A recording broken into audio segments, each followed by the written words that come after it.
Hey everyone, welcome back to our channel. In this video, I'm going to show you how you can connect Binance Smart Chain to MetaMask.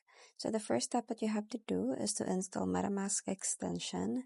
So just visit the metamask.io and download the MetaMask browser extension for Chrome, Firefox, Edge, or Brave.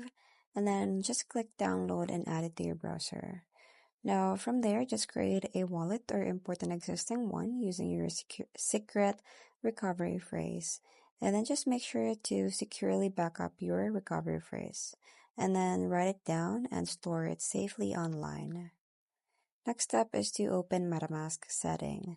So just click the MetaMask extension icon on the browser.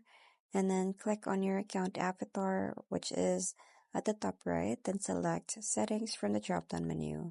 So in the settings, just navigate to networks on the left sidebar and add network or add a network manually to begin adding Binance Smart Chain. Next is to add BSC network details.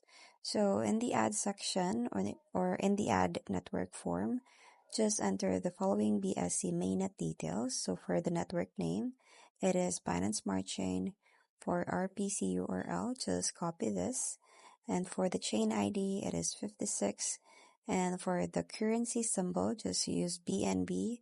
And for the block explorer, just copy this link right here.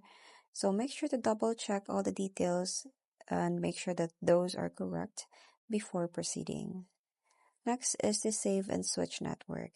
So just click save and to add the Binance Smart Chain network to MetaMask, and then MetaMask will automatically switch to the BSC network, and then you can verify you're connected by checking the network name at the top of MetaMask. So it should display Binance Smart Chain, and then the network drop down will now show BSC among your available networks. And lastly is to verify connection.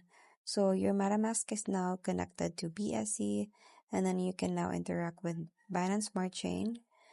And you can also send and receive BEP20 tokens and use PancakeSwap and other BSC DeFi protocols. So to receive funds, just copy your wallet address and make sure the senders use BSC network. And then always verify that you're on BSC before making transactions. So that's pretty much it. I hope you find this video helpful. Thank you for watching, and I'll see you in my next one. Bye!